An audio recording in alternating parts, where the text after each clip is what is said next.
आवाज आ रही है? आ रही आ रही आ रही। मंगलम भगवान वीरो मंगलम गौतमो गणी मंगलम कुंद कुंदाद्यो जैनधर्मोस्तु मंगलम सर्व मंगल मांगल्यम सर्व कल्याण कारकम प्रधानम सर्वधर्माणम जैनम जयतु शास्त्रम। चलिए ये स्टार्ट करते हैं। अपन कौन से प्रश्न पे था या कौन सा वो था एसके जी साहब? अ, 449 नंबर का कलश। कलश। पेज चार नंबर बता दीजिए सर। 449 page number plus 9।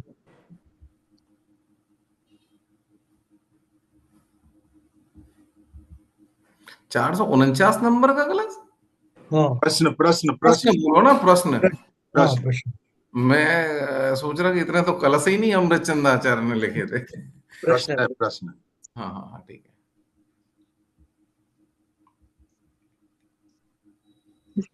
अधिकार में है। हाँ जी, देखिए, तो अपना ये 447, 448 और 449 नंबर का ये प्रश्न है। इसको मैं बड़ा कर लेता हूँ। हाँ, प्रश्न ये है। ये शेयर शेयर कर दीजिए सर। अच्छा, मैं शेयर करता हूँ, एक मिनट। मैं इसको शेयर। मैं कर दूंगा। एक मिनट। एक शेयर सेकंड। मैं कर। आप कर रहे हैं? हाँ, मैं करता हूँ शेयर। ठीक है। चलिए, तब तक मैं जो है ये प्रश्न यहाँ पे, मतलब ये जो स्टार्ट है ये 257 का जो कलश था, 257 नंबर का, उसमें ये था कि एकांतवादी परज्ञेय पदार्थों की पर्यायों के अधीन ज्ञान की सत्ता स्वीकार करता है। उसका यह कथन सर्वथा विरुद्ध है, क्योंकि ज्ञान की सत्ता अपने ही कारण स्वयं है, पर पदार्थों की पर्यायों का उसमें नास्तित्व ही है। पर के अधीन अपनी या अपने ज्ञान की सत्ता मानने वाला अपने स्वरूप को ही पराधीन मानता हुआ बाह्य पर पदार्थों के, ये इसमें कुछ मिस हो रहा है, बाह्य पर पदार्थों के प्राप्त, प्राप्त करने की लालसा में। अच्छा, प्राप्त करने की लालसा में भ्रमण करता हुआ अपने हाँ, को स्वयं ज्ञान शून्य मानकर नष्ट होता है। इस तरीके का इसका कलश का इन्होंने भावार्थ किया था। अब इसमें जो है, इसमें अब प्रश्न पे आ जाते हैं कि प्रश्न क्या है यहाँ पे। इसी को आगे और कहते हैं कि शादवाद विद्या के वेत्ता कहते हैं कि पर का अस्तित्व पर काल से है, स्व का अस्तित्व स्व काल से है, अर्थात पर द्रव्य अपनी पर्यायों में ही प्राप्त हैं, ज्ञान पर्यायों में नहीं। इसी प्रकार ज्ञान की पर्यायों में ही ज्ञान द्रव्य आत्मद्रव्य है, पर पर्यायों में नहीं। शादवाद ऐसी वस्तु स्वरूप ज्ञेयों की आत्मस्वरूप ज्ञान की स्वतंत्र सत्ता स्वीकार करता है। मतलब शादवाद ऐसी वस्तु स्वरूप ज्ञेयों की और आत्मज्ञान आत्मस्वरूप ज्ञान की स्वतंत्र, मतलब दोनों अलग अलग स्वतंत्र सत्ता स्वीकार करता है। अतः आत्मा में ही उकेरे गए अपने शाश्वतिक स्वाभाविक ज्ञान के समूह रूप अपनी स्थिति में सदा रहता है। अब यहां प्रश्न 449 नंबर है। प्रश्न है, पदार्थ का प्रत्यक्ष होने पर ही आत्मा में प्रत्यक्ष प्रमाण की उपलब्धि होती है। अर्थ के अभाव में किसका प्रत्यक्ष ज्ञान होगा? कहा है, अर्थस्य असंभवे अभावात प्रत्यक्षे अपि प्रमाणता। अर्थात पदार्थ के अभाव में पदार्थ की प्रत्यक्षता का अभाव है, तब प्रत्यक्ष की प्रमाणता पराधीन ही मानना चाहिए। इसमें सिंपल सा सवाल इन्होंने ये किया है कि अगर पदार्थ का जो है प्रत्यक्ष ज्ञान जो होता है, वो तो पदार्थ के होने पर ही होता है।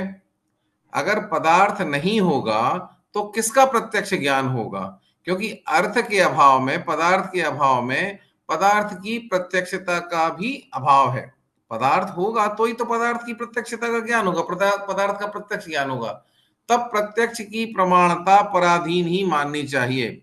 इसका मतलब ये है कि ये जो प्रत्यक्ष ज्ञान है, अगर ये मान लिया जाए कि ये पदार्थ के होने पर ही पदार्थ का प्रत्यक्ष ज्ञान होता है, तो इसका मतलब जब जब प्रत्यक्ष ज्ञान होगा वहां पे पदार्थ की आवश्यकता रहेगी।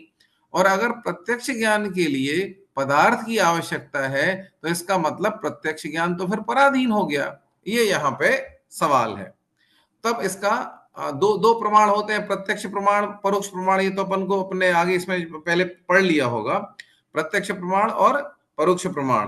तो इसमें जो ये अपने अवधि ये है, अपने क्या बोलते हैं, दो, मति मति श्रुति। ज्ञान और श्रुत ज्ञान, ये दोनों जो है ये परोक्ष प्रमाण है। अवधि ज्ञान, मति ज्ञान, और ये अवधि ज्ञान, मनापर्य ज्ञान और केवल ज्ञान, ये अपने प्रत्यक्ष हैं, जिसमें से भी अवधि और मनापर्य ये देश प्रत्यक्ष हैं, और केवल ज्ञान जो है वो सकल प्रत्यक्ष है। इस तरीके से अपने प्रमाण है।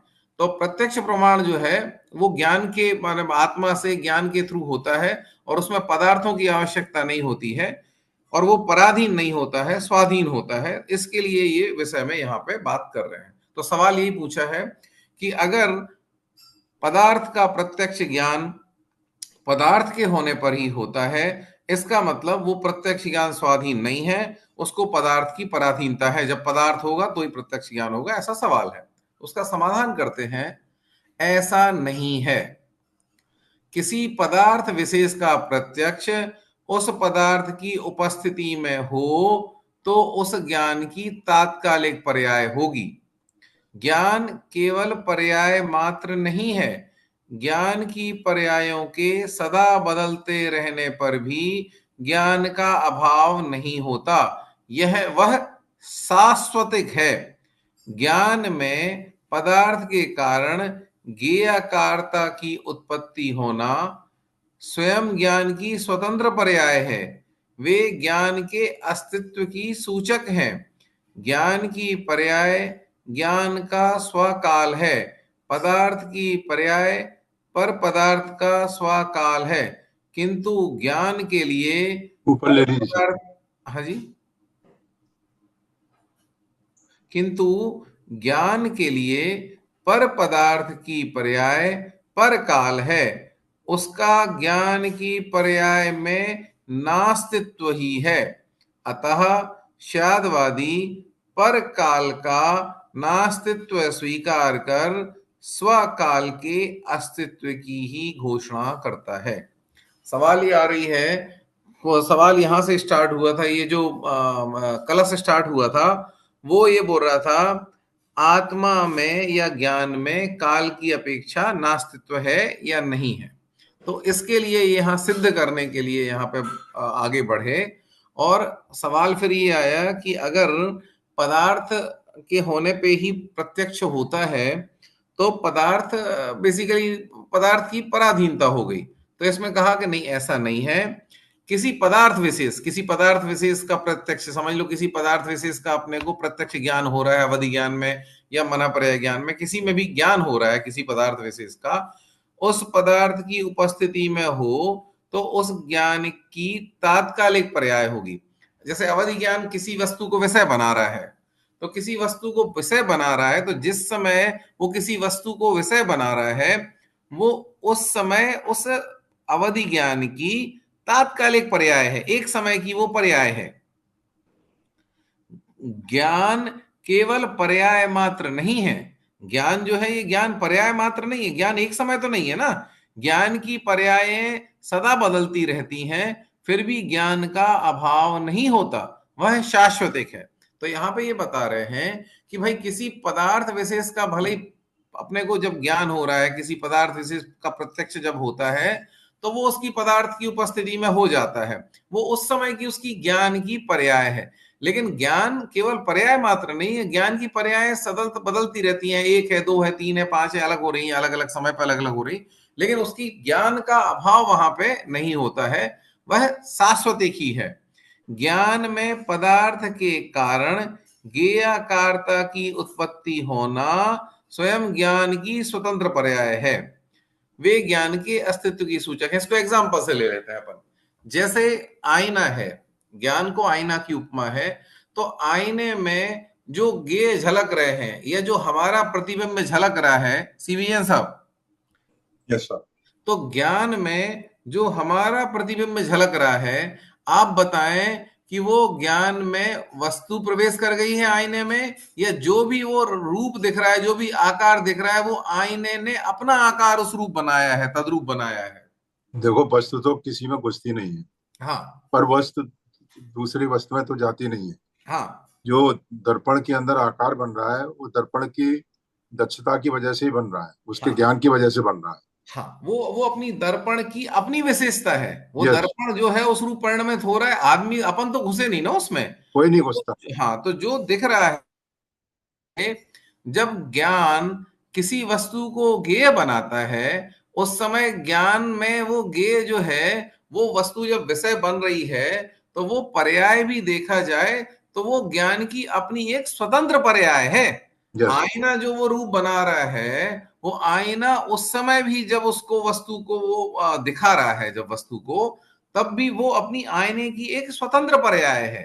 बिल्कुल बिल्कुल बिल्कुल। तो आत्म ज्ञान में पदार्थ के कारण ज्ञेयकारता की उत्पत्ति होना, यानी आईने में प्रतिबिंब के कारण या किसी वस्तु के कारण प्रतिबिंब स्वरूप जो उसकी पर्याय है उसका उत्पन्न होना, वो स्वयं आईने की ही स्वतंत्र पर्याय है। वैसे ही वो स्वयं ज्ञान की स्वतंत्र पर्याय है। भले ही वो ज्ञेय को जान रहा है, वो ज्ञान की पर्याय, उस समय का ज्ञान की पर्याय भले ही किसी ज्ञेय को विषय बना रही है, लेकिन वो है तो उस ज्ञान की स्वतंत्र पर्याय ही। वो गेय नहीं हो जाती, ना गेय उसमें आ जाता है। वे ज्ञान के अस्तित्व की ही सूचक हैं। तभी तो पता चल रहा है गेय है, तभी तो पता चल रहा है कि ज्ञान है, तभी तो उसको जान रहा है। उस ज्ञान का अस्तित्व जो है वो उसी के माध्यम से पता चल रहा है। ज्ञान की पर्याय ज्ञान का स्वकाल है। ज्ञान की जो भी पर्याय है, भले ही किसी को भी जान रही है, क्योंकि वो तो प्रति समय किसी ना किसी को जान रही है, तो वो ज्ञान की जो पर्याय है वो ज्ञान की अपनी चीज है, अपना माल है ज्ञान का। उसका पदार्थ से कोई लेना देना नहीं है। आज ये पदार्थ, कल वो पदार्थ, तीन पदार्थ। तो जो जानने की जो निरंतरता है, जो जानने की प्रक्रिया है, वो ज्ञान की अपनी खुद की विशेषता है। और ये अलग बात है कि किस समय कौन सा ज्ञेय विषय बनेगा। ज्ञान का स्वकाल है। पदार्थ की पर्याय पदार्थ का स्वकाल है। बिल्कुल सिंपल सिस्टम। ज्ञान की पर्याय ज्ञान का स्वकाल, पदार्थ की पर्याय पदार्थ का स्वकाल है।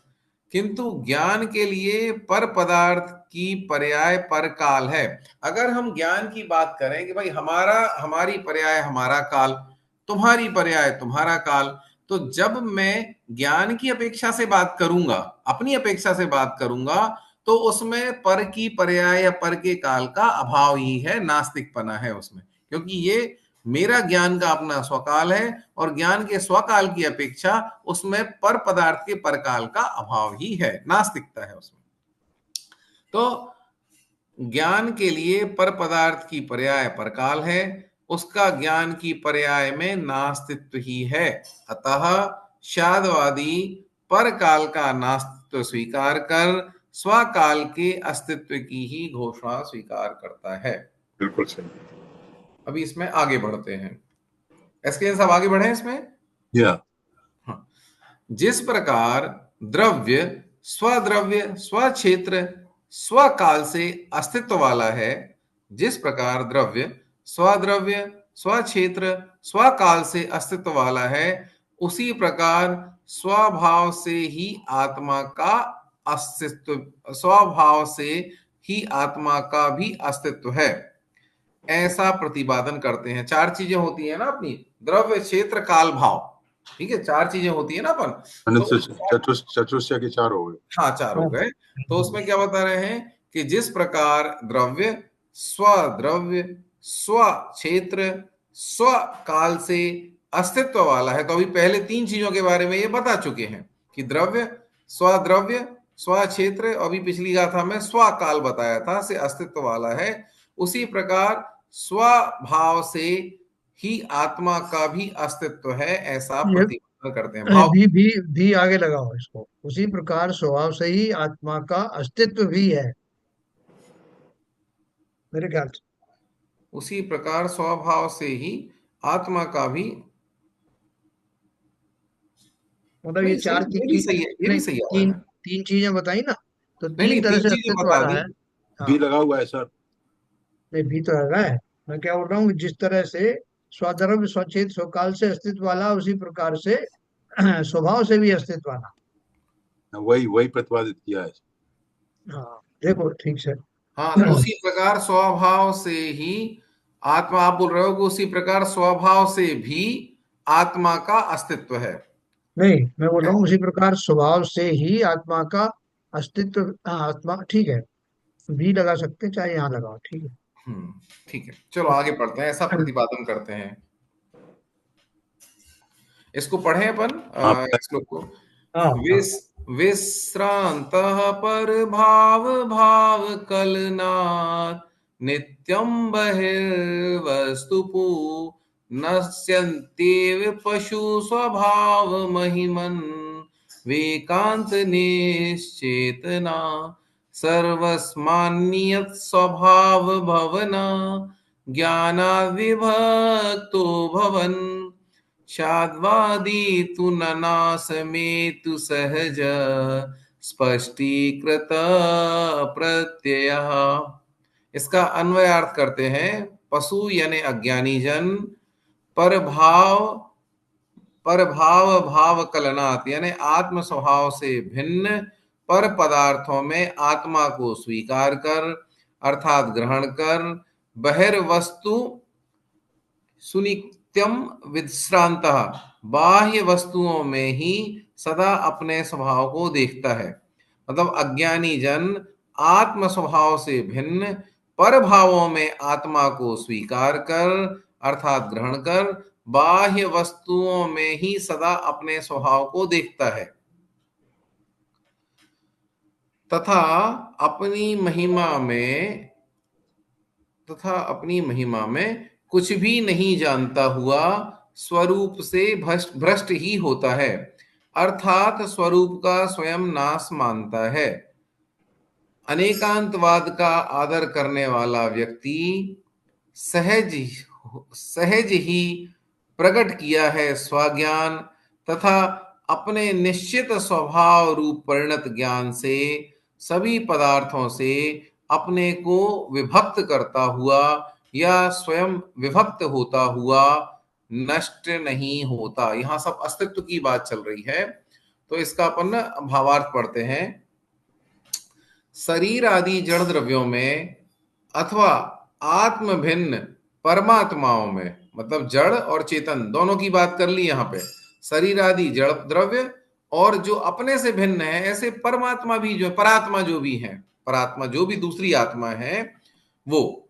तो शरीर आदि जड़ द्रव्यों में अथवा आत्म भिन्न परात्माओं में स्वत्वपने को स्वीकार करने वाला एकांतवादी आत्म स्वभाव को यथास्थिति आत्म स्वभाव को यथास्थिति को ना जानने वाला मूढ़ बाह्य वस्तुओं में अपनापन मानकर आत्मघात करता है।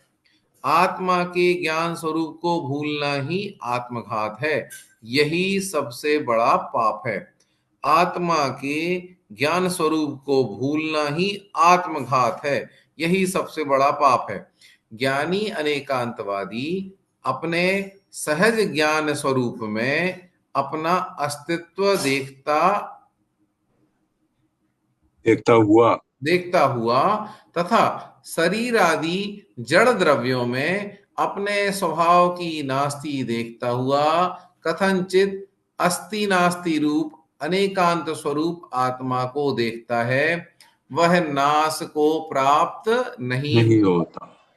देखो, अस्ति नास्ति रूप है, मतलब स्व की अपेक्षा से, अपने आत्मा की अपेक्षा से अस्थि रूप, और पर का अपने में अभाव है। अपना अपने आप को आत्मा देखना, परात्मा नहीं देखना, पर का अपने में अभाव होना, ये इस तरीके से नास्ति रूप।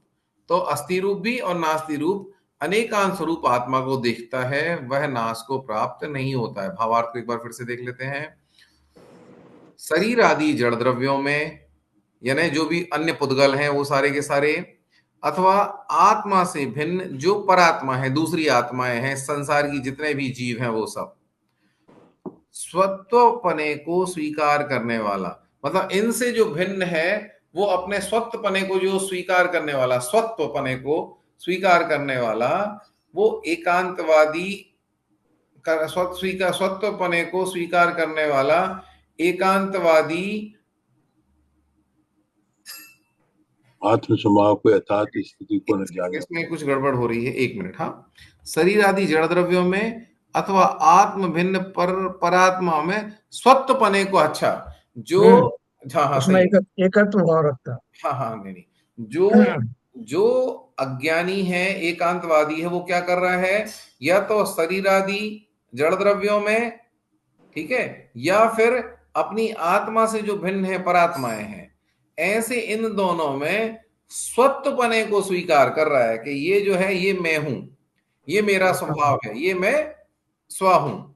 तो ऐसे स्वत्वपने को स्वीकार करने वाला एकांतवादी आत्म स्वभाव को, यथार्थ स्थिति को ना जानने वाला मूढ़, मतलब वो अपने आत्म स्वभाव के और यथार्थ स्थिति को नहीं जान रहा है, और पर द्रव्यों में और परात्माओं में स्वत्व मान रहा है, ऐसा बाह्य वस्तुओं में अपनापन मानकर आत्मघात करता है। वो बाह्य वस्तुओं में स्वत्व की कल्पना कर रहा है, इसलिए वस्तुतः वो आत्मघात ही कर रहा है।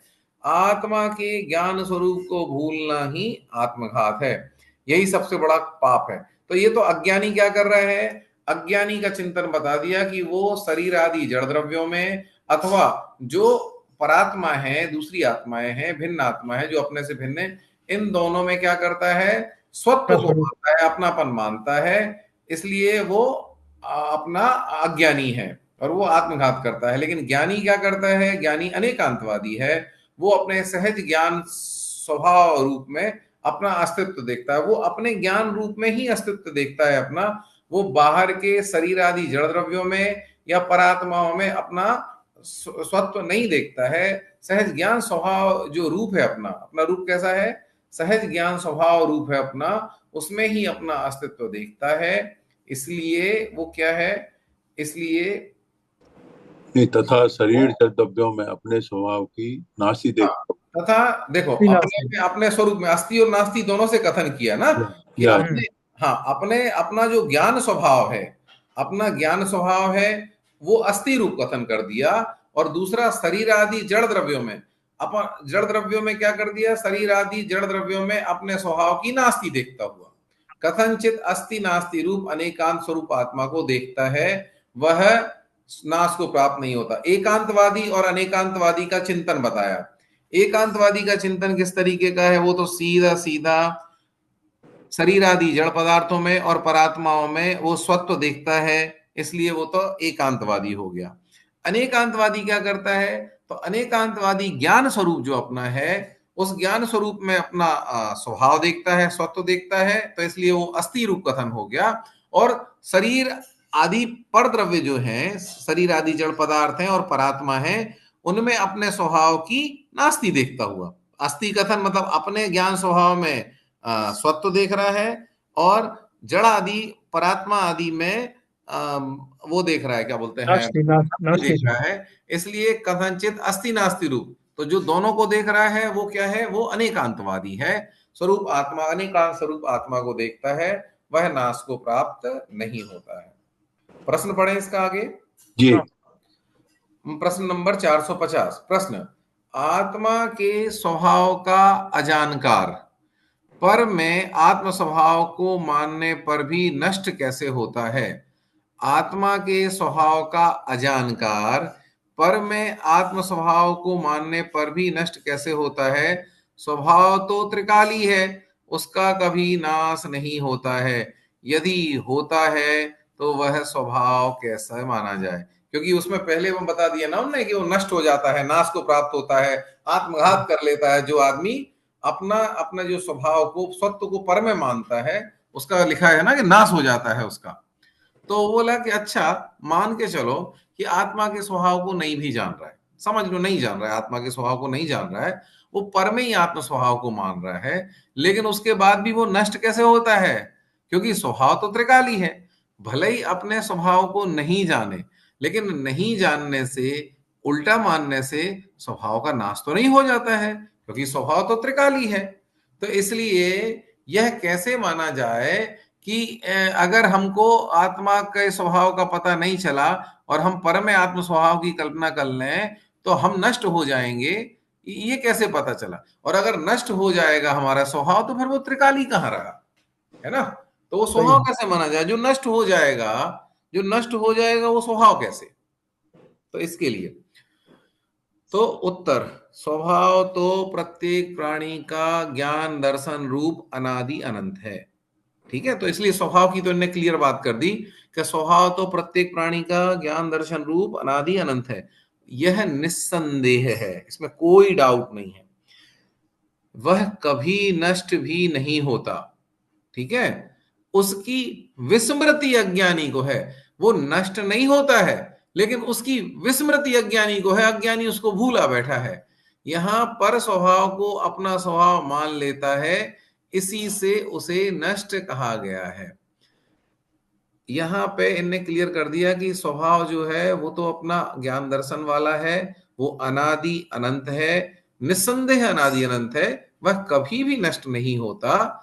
ये इनने यहां क्लियर कर दिया कि स्वभाव का नाश नहीं होता। फिर क्या होता है? तो स्वभाव का नाश नहीं होता लेकिन उसकी विस्मृति अज्ञानी को होती है। अज्ञानी को क्या होती है? उसकी विस्मृति होती है, उसको पता नहीं रहता उसको। वो क्या करता है? वह पर स्वभाव को अपना स्वभाव मान लेता है। अपना तो पता नहीं है, अपने ज्ञान दर्शन स्वभाव की तो विस्मृति है, और जो पर का स्वभाव है उसको अपना मान लेता है। इसीलिए कहा गया कि अपने स्वभाव का नाश हो गया। अपने स्वभाव की विस्मृति को ही इन्होंने क्या कहा? इन्होंने क्या कहा? अपने स्वभाव की विस्मृति को ही इन्होंने कहा कि आपका स्वभाव नष्ट हो गया। वस्तुतः देखें तो स्वभाव कभी नष्ट नहीं होता है, लेकिन चूंकि तुमने दूसरे के स्वभाव को, पर के स्वभाव को अपना स्वभाव मान लिया, तो अपने स्वभाव की विस्मृति हो गई। अपने स्वभाव का होना और ना होना बराबर हो गया। बेसिकली यही हो गया ना। आप अपनी चीज को भूल के आप दूसरे की चीज को उठा के अपना मान रहे हो, तो अपनी चीज का एक हिसाब से देखा जाए तो अपनी चीज का नाश ही हो गया ना। अब कुछ उसका अस्तित्व तो रहा ही नहीं ना वैसा। आगे प्रश्न बढ़े, आगे बढ़े। जी हाँ, जी हाँ। 451 नंबर प्रश्न है, स्वभाव की भूल और परभाव में आत्मबुद्धि को उसका भ्रम माना जा सकता है। स्वभाव की भूल और परभाव में आत्मबुद्धि को उसका भ्रम माना जा सकता है, ना कि स्वभाव का नाश। घर में रखे हुए धन को भूल जाने वाला निर्धन नहीं हो जाता। धन तो उसके पास है, मात्र भ्रम से अपने को निर्धन मान लेता है। ये वो जो नाश की बात है ना, आत्मघात की, उसको बार बार उसको काउंटर कर रहे हैं कि भले ही हम आज पहचान नहीं पा रहे, अपना धन नहीं पहचान पा रहे हैं, दूसरे की चीज को अपना मान रहे हैं, दूसरे में अपना स्वत्व मान रहे हैं, लेकिन इससे ये तो मत कहो कि मेरे स्वभाव का नाश ही हो गया। एग्जाम्पल दिया कि समझ के चलो कि भले ही हम अपने घर में रखे हुए धन को भूल गए हैं, लेकिन इसका मतलब ये थोड़ी है कि हम निर्धन हो गए। धन को भूल गए हैं लेकिन निर्धन नहीं हुए। ठीक है, धन तो उसके पास है, मात्र भ्रम से अपने को निर्धन मान लेता है। तो इसका समाधान क्या है?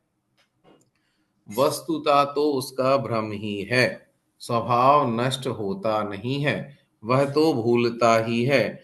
तथापि उस भूल के कारण ही तो दुखी है। दुख का कारण क्या है? स्वभाव तो जो है, स्वभाव तो हमेशा से है, तो दुख क्यों है फिर? उसी उसी उसी को भूलने के कारण ही तो दुखी है। अपने धन को विस्मरण करने वाला निर्धनता के कष्ट को तो भोगता ही है। अपने धन का विस्मरण करने वाला निर्धनता के कष्ट को तो भोगता ही है। तो चाहे निर्धन हो और चाहे अपने आप निर्धन नहीं है लेकिन अपने आप को निर्धन मान रहा है, तो निर्धन और अपने आप को निर्धन मानने वाला दोनों ही निर्धनता के कष्ट को तो भोगते ही है। धनी होकर भी निर्धनता के कष्ट को भोगने वाले धनी में और धन रहित निर्धनता के कष्ट को भोगने वाले उस निर्धन के कष्टों में समानता ही है। इसलिए उसे कष्ट कहने में कोई बाधा नहीं है। देखो कितनी मजेदार बात कही। सवाल ये था कि साहब अगर कोई निर्धन व्यक्ति है, वो उसको आप निर्धन कहो, उसको धन का अभाव कहो, समझ में आता है। लेकिन वो जो आदमी जिसके घर में धन रखा हुआ है, वो सिर्फ अपने धन को भूला हुआ है, उसको निर्धन क्यों कहते हो? उसको निर्धन कहने का क्या अभिप्राय है आप? तो इन्होंने कहा कि जैसे धन के अभाव में जो निर्धन है, यानी जिसके पास में बिल्कुल भी धन नहीं है, तो धन के अभाव वाला जिस तरीके से निर्धनता के कष्ट को भोगता है, उसी प्रकार धनी व्यक्ति जिसको अपने धन का ज्ञान नहीं है, ऐसा आदमी भी उसी तरह समानता से निर्धनता के कष्ट को भोगता है। उनके कष्ट के अनुभव में कोई कमी नहीं है। जिसके जो सचमुच में निर्धन है और जो अपने धन को भूला हुआ निर्धनता को अनुभव कर रहा है, वो दोनों ही व्यक्ति समान रूप से निर्धनता के कष्ट का अनुभव करते हैं। वो दोनों उसी समय एक से कष्ट को, समान कष्ट को भोग रहे हैं। इसलिए उस निर्धनता को उसे कष्ट कहने में कोई बाधा नहीं है, निर्धनता को कष्ट कहने में कोई बाधा नहीं है। इसी तरीके से मेन सिद्धांत क्या है कि जो स्वभाव को भूल गया है, वो स्वभाव को भूल गया है, और स्वभाव के भूलने के कारण वो पर द्रव्य को अपना अपना मान रहा है, परभाव में आत्मबुद्धि कर रहा है। तो माना कि ये भ्रम है, ये माना कि ये भ्रम है, लेकिन वो भी उसी तरह से कष्ट को भोग रहा है कि जैसे वो सामने वाला अपना स्वभाव जो है उसका ही स्वभाव हो जाता, उसका, और स्वभाव को उस तरीके से मानने वाला, वो दोनों ही एक ही जाति का कष्ट, समान कष्ट भोग रहे हैं। तो इसलिए ये कहा कि उसके स्वभाव का नाश ही हो गया, उसके धन का नाश ही वस्तुतः हो गया, क्योंकि वो अपने धन से जो सुख है वो सुख को भोग ही नहीं पा रहा है। वो भी निर्धन की तरह समान रूप से कष्ट को भोग रहा है, जो वस्तुतः निर्धन है और जो अपने आप को निर्धन मान रहा है। दोनों के कष्टों में समानता है, इसलिए उसे कष्ट कहने में कोई बाधा नहीं। इसी प्रकार अपने स्वभाव की जिसे खबर नहीं है, पर में ही विश्रांत है, उस परावलंबी को भी अपने स्वभाव परिणमन के अभाव में कष्ट भोगना पड़ता है। अतः वह भी कष्ट है, ऐसा कहने में कोई बाधा नहीं है। भ्रम दूर हो जाने पर जैसे वह तात्कालिक निर्धन अपना धन प्राप्त कर उसका उपयोग कर अपने कष्ट मिटा सकता है, इसी प्रकार स्वभाव की उपलब्धि करने वाला अपने स्वभाव जन्य आनंद का भोक्ता परावलंबन जन्य अपने कष्ट को मिटा देता है। बिल्कुल सटीक एग्जांपल दिया। पैसा भले ही घर में रखा है, लेकिन अगर उसे लगता है, उसे ऐसा भ्रम हो गया कि मैं निर्धन हूं, तो कष्ट की अपेक्षा देखा जाए तो वो भी वही कष्ट भोगेगा जो एक जो बिल्कुल दूसरा आदमी जो वाकई में निर्धन है वो कष्ट को भोगता है। कई बार ऐसा होता है कि जैसे ऑफिस से लौटे हैं, कई बार जेब में पर्स रख लेते हैं और कई बार पर्स रख लेते हैं बैग में। तो अगर ऐसा भ्रम मुझे आ रहा है कि मेरे जेब में पर्स रखा हुआ था, तो मेरा और एक दूसरा आदमी है जिसका जेब में पर्स रखा हुआ था, दोनों का पर्स अगर गिर गया है या अभाव है, तो अगर मुझे ऐसा महसूस हो रहा है कि मैंने अपना पर्स गिरा दिया, भले ही वो उस समय मेरे बैग में रखा है, और एक व्यक्ति जिसका वाकई में पर्स गिर गया है, तो दोनों व्यक्ति समान कष्ट को एक अनुभव कर रहे हैं, क्योंकि वो बैग में रखा हुआ है, वो हमें पता नहीं है। तो उस ज्ञान के अभाव में, उस स्वभाव के अभाव में दोनों ही व्यक्ति जो हैं वो समान कष्ट को अनुभव कर रहे हैं। उसी प्रकार वो निर्धन व्यक्ति को अगर पता है, किसी किसी के पास गड़ा धन होता है, किसी किसी के घरों में गड़ा धन होता है, अब वो गड़ा धन है, घर में गड़ा धन है, 100-100 साल तक गड़े रहते हैं, 2-2 सालों तक गड़े रहते हैं, लेकिन उसको पता नहीं है कि मेरे घर में गड़ा धन रखा है। तो उसकी जो कंगाली का अनुभव है और जो एक निर्धन है उसकी अनुभव में क्या अंतर है? दोनों उसी तरीके के कष्ट को अनुभव कर रहे हैं। तो अब इसके लिए जिसको अपने धन की खबर नहीं है, दूसरे पर में ही विश्रांत है, उस परावलंबी को भी अपने स्वभाव परिणमन के अभाव में कष्ट भोगना पड़ता है, क्योंकि वो अपने स्वभाव रूप परिणमन कर ही नहीं पा रहा है ना, उसको वो पर रूप परिणमन हो रहा है। इसके लिए वह भी कष्ट है, ऐसा कहने में कोई बाधा नहीं है। और फिर कैसे सही कैसे होगा? जब उसको पता चल जाएगा कि मेरे पास गड़ा धन है, धन तो पहले से ही है, लेकिन उसको जो वो कष्ट है वो धन के होने के बावजूद धन के ज्ञान के अभाव में कष्ट का अनुभव है। धन है लेकिन फिर भी कष्ट है, क्योंकि धन के ज्ञान का अभाव है। तो भ्रम है। ऐसे ही सेम आत्मा है, आत्मा में ज्ञान दर्शन है, आत्मा में सुख स्वभाव है, लेकिन उसके बावजूद भी उस सुख स्वभाव का ज्ञान ना होने के कारण वो कष्ट को ही अनुभव कर रहा है। आत्मा तो हमेशा से सुख स्वभावी है, लेकिन फिर भी कष्ट क्यों है? क्योंकि उस सुख स्वभाव का मुझे ज्ञान नहीं है। तो वो कैसे मिलेगा मुझे सुख स्वभाव? वो पैसा कैसे मिलेगा, गड़ा धन? भ्रम दूर हो जाने पर जैसे वह तात्कालिक निर्धन अपना धन प्राप्त कर उसका उपयोग कर अपने कष्ट मिटा सकता है, उसी प्रकार स्वभाव की उपलब्धि करने वाला अपने स्वभावजन्य आनंद का भोक्ता, स्वभावजन्य आनंद को भोगने वाला परावलंबन जन्य अपने कष्ट को मिटा देता है। अगला प्रश्न। कई लोग बोलते हैं ना कि ये अरे जब आत्मा सुख स्वभावी है तो फिर कष्ट कैसा, कष्ट का अनुभव क्यों हो रहा है? भाई अगर तुम अपने सुख स्वभावी आत्मा को जानोगे नहीं, सुख स्वभाव को जानोगे नहीं, तो उस सुख स्वभाव का अवलंबन लोगे नहीं, उस सुख स्वभाव का उपयोग करोगे नहीं, उसकी उपलब्धि करोगे नहीं, तो उसको भोग करोगे नहीं, तो उसका आनंद कैसे उठा पाओगे? ये नंबर गलत आ गया है सर। हाँ, ये 452 होना चाहिए, 552 हो गया हाँ, है। 452 होना चाहिए। हाँ कोई नहीं, इसको अपन 452 करके ये पढ़ते हैं, इसको पढ़े ना इसको आगे। हाँ जी, हाँ, पढ़िए।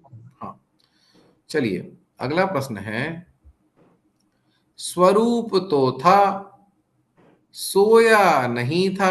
खोया खोया नहीं। अच्छा सॉरी, खोया, खोया नहीं था, फिर उसकी उपलब्धि का क्या प्रश्न? अब ये देखो मजे की बात, ये मान नहीं रहा, ये बात नहीं मान पा रहा है, इसलिए ये जो है ना, ये श्रोता या जो कहना चाहिए शिष्य है, वो बार बार सवाल उठा रहा है। सवाल क्या उठा रहा है कि स्वरूप तो हमेशा से था, स्वरूप तो हमेशा से था, खोया नहीं था, तो फिर उसकी उपलब्धि का क्या प्रश्न? अपन ने पिछली लाइन में बोला ना कि भ्रम दूर हो जाने पर जैसे वह तात्कालिक निर्धन अपना धन प्राप्त कर उसका उपयोग कर अपने कष्ट मिटा सकता है, इसी प्रकार स्वभाव की उपलब्धि करने वाला, यहां अपन ने बोला था ना, इसी प्रकार स्वभाव की उपलब्धि करने वाला अपने स्वभाव जन्य ज्ञान आनंद का भोक्ता। ऐसा तो अब ये बोल रहे हैं कि स्वरूप तो था ही, खोया नहीं था, कोई ऐसा थोड़ी है कि खो गया है वो। मतलब ये बोल रहे हैं कि चीज खोई तो थी नहीं ना, चीज तो वही थी। तो चीज अगर वही थी तो उसकी उपलब्धि का क्या प्रश्न? जो चीज खोई नहीं है उस वो मिली कैसे? जो चीज खोया ही नहीं है उसको पाया कैसे? उसको पाने का क्या सवाल उठता है? क्योंकि वो चीज तो हमेशा से ही थी। सवाल समझे? सवाल ये है कि स्वभाव तो हमेशा से ही था, खोया ही नहीं था, तो जो वस्तु खोई नहीं है उसको पाने का, उसकी उपलब्धि का सवाल कहां से आता है? तो इसका समाधान किया, स्वरूप जो भूला था वह दृष्टि में आ गया। स्वरूप तो था, लेकिन स्वरूप को जो भूला था वो स्वरूप अब दृष्टि में आ गया, इसी को स्वभाव उपलब्धि कहा गया है।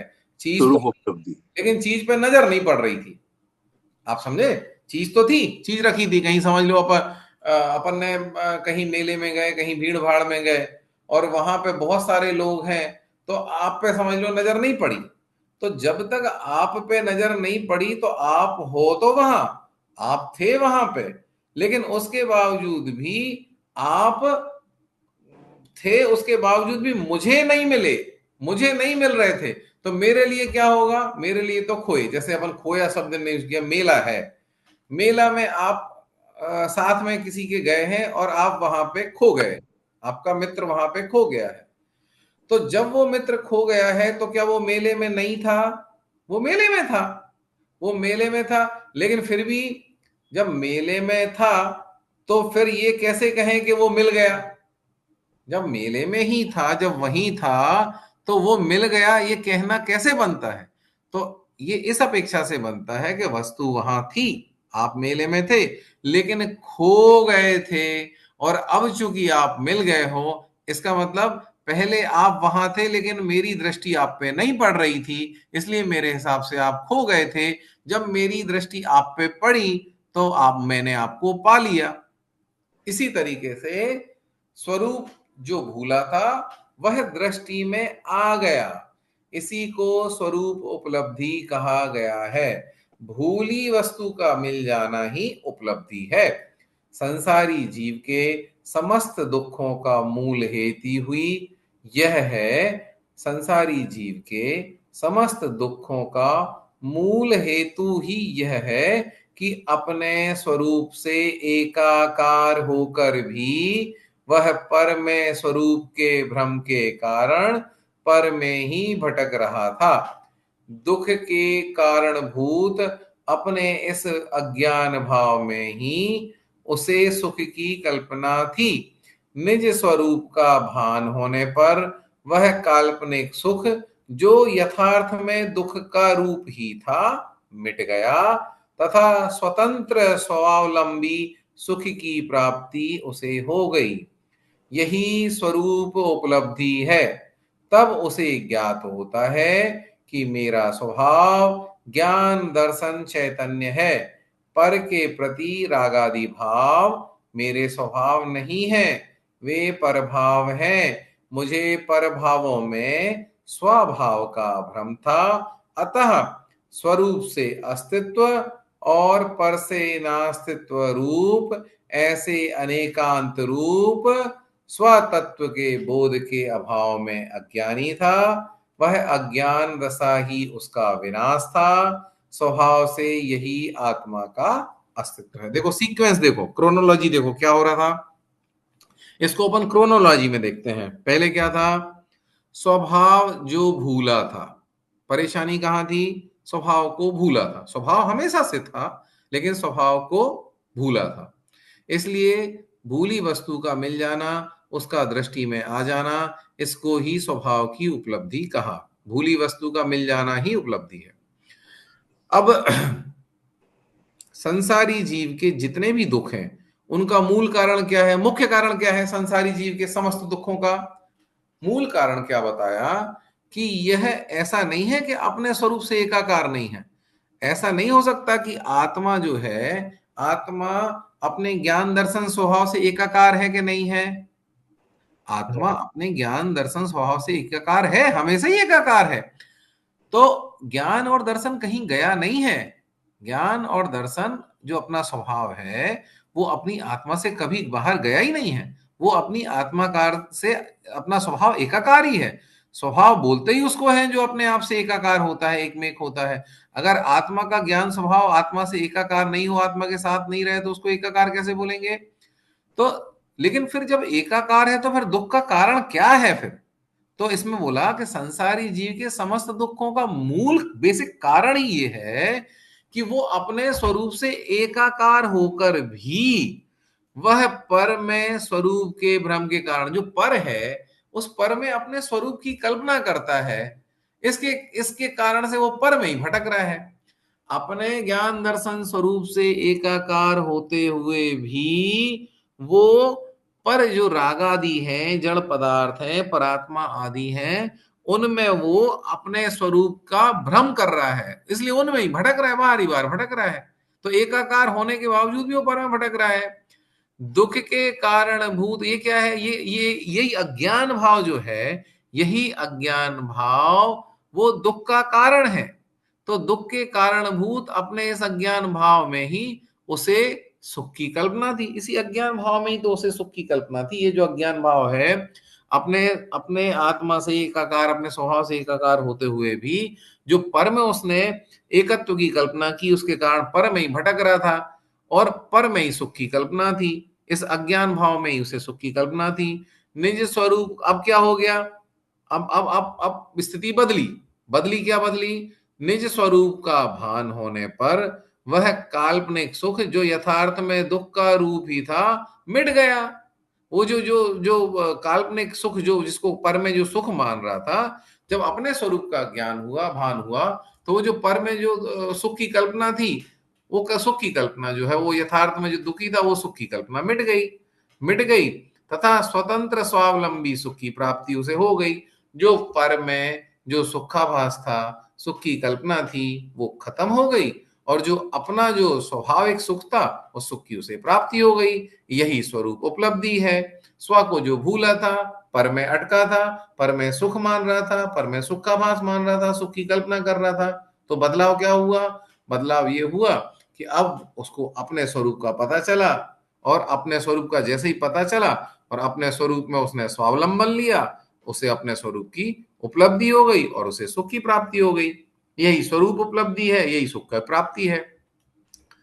तब उसे ज्ञान होता है कि मेरा स्वभाव ज्ञान दर्शन चैतन्य है। मेरा स्वभाव क्या है? मेरा स्वभाव ज्ञान दर्शन रूप चैतन्य भाव है। और पर जो राग आदि है, वो राग आदि भाव मेरे स्वभाव नहीं है। मेरा स्वभाव ज्ञान दर्शन, राग आदि भाव जो है वो पर हैं, वो मेरे स्वभाव नहीं है, वो परभाव है। मुझे परभावों में स्वभाव का भ्रम था। मुझे ये जो परभाव है, राग आदि, राग द्वेष आदि जो भाव हैं, इनमें स्वभाव का भ्रम था। कौन है? अपन बहुत दम से बोलते ना, देखो भाई, मेरे को मेरा नेचर जो है वो थोड़ा गुस्सैल किस्म का हूं मैं। अपन सीबीएन साहब, जी अपन बोलते हैं ना भैया, मेरा स्वभाव बहुत थोड़ा कड़क है, मेरा स्वभाव। जी। तो जो स्वभाव को, जो कड़क को स्वभाव कहना, अपना गलत, स्वभाव क्या है? गलत अपना है। स्वभाव तो ज्ञान दर्शन है। नहीं लेकिन वो, ये कहना कि भैया मेरा स्वभाव थोड़ा खरा खरा है, एकदम कड़क है मेरा स्वभाव, मेरे को मिथ्या, मैं बहुत गुस्सैल किस्म का आदमी हूं, ये मैं मिथ्या बहुत, तो है। हाँ, मतलब ये क्या हुआ? ये क्रोध कौन सा भाव है? ये क्रोध कौन से राग द्वेष में से द्वेष भाव था। ठीक जी। है? तो ये द्वेष भाव को जो है, ये द्वेष भाव को अपना स्वभाव बता रहा है, और बता रहा है और मान भी रहा है। क्या बोल रहा है? मैं बहुत गुस्सैल स्वभाव का आदमी हूं मैं। तो ये अभी तक क्या मान रहा था कि मैं इस, ये जो है ना, मैं बहुत अपनी जो मायाचारी है, उसको क्या मान रहा था? मैं बहुत चतुर आदमी हूं मैं। तो ये जो राग और द्वेष के जो हमारे भाव हैं, इन राग और द्वेष के भावों को ये अपना अभी तक स्वभाव मान रहा था। लेकिन जैसे ही से पता चला कि मेरा स्वभाव जो है वो तो ज्ञान दर्शन स्वभाव है, और ये जो क्रोध, मान, माया, लोभ, ये राग द्वेष आदि जितने भी ये जो पर भाव हैं, ये मेरे स्वभाव नहीं है। जैसे ही उसे ये ज्ञान हुआ, जैसे ही उसे ये पता चला भेद विज्ञान का, क्या हुआ? मुझे परभावों में स्वभाव का भ्रम था, अतः स्वरूप से अस्तित्व, अपना जो स्वरूप है, जो ज्ञान दर्शन रूप स्वरूप है, उससे अस्तित्व, और जो पर रागादि भाव हैं, उनसे नास्तित्व रूप, ऐसे अनेकांत रूप स्वतत्व के बोध के अभाव में पहले अज्ञानी था। वह अज्ञान दशा ही उसका विनाश था। स्वभाव से ही यही आत्मा का अस्तित्व है। अब अगला जो है वो अपन कल, एस के जैन साहब इसको कल पढ़ेंगे। इसका अगला अगला सवाल ये रहेगा कि अब परभाव की अपेक्षा वस्तु का नास्तित्व स्वीकार ना करने वाला एकांतवादी स्वच्छंदाचारी बनकर अपना अहित करता है, ऐसा प्रतिपादित करते हैं। जो ये बात नहीं मानता है, वो कैसे अपना अहित, स्वच्छाचारी होकर, स्वेच्छाचारी होकर कैसे अपना अहित करता है, अब उसको बताते हैं। कल पढ़ेंगे 259 नंबर का। ठीक। चलिए, समय हो गया। जिनवाणी स्तुति करेंगे। ललित जी हैं? नहीं है। नहीं है। हाँ। चलो, संजय प्रकाश, हाँ सब कुछ। जिनवाणी। माता तू दया करके करे मुँह से छुड़ा देना, इतनी सी विनय तुम्हें से चरणों में जगह देना। माता मैं भटका हूँ माया में, कोई नहीं मेरा है इसे करने तेरे ले, कोई नहीं मेरा इसे कर मैं तेरे ले। कोई नहीं मेरा है, तुम्हें धीरे बंधा देना। माता तू दया करके छुड़ा देना। जीवन के चौराहे पर मैं सोच रहा कब से, जाऊं तो किधर जाऊं, सोच यह पूछ रहा रहा हूँ मन से, मन से। पथ पथ भूल भूल गया गया हूँ मैं। हूँ मैं, तो तुम मेरा है दिखा देना। माता तो दया करके करीमों से छुड़ा देना। लाखों को उबारा है, मुझको भी उबारो तुम। सितारे में नैया है, इसको भी तिरा दो तुम। मजेदार में अटका हूँ, उसे पार लगा देना। माता तू दया करके करीमों से छुड़ा देना। इतनी सी तुमसे चरणों में जगा देना। जिनवाणी माता की जय। है। Sorry sir.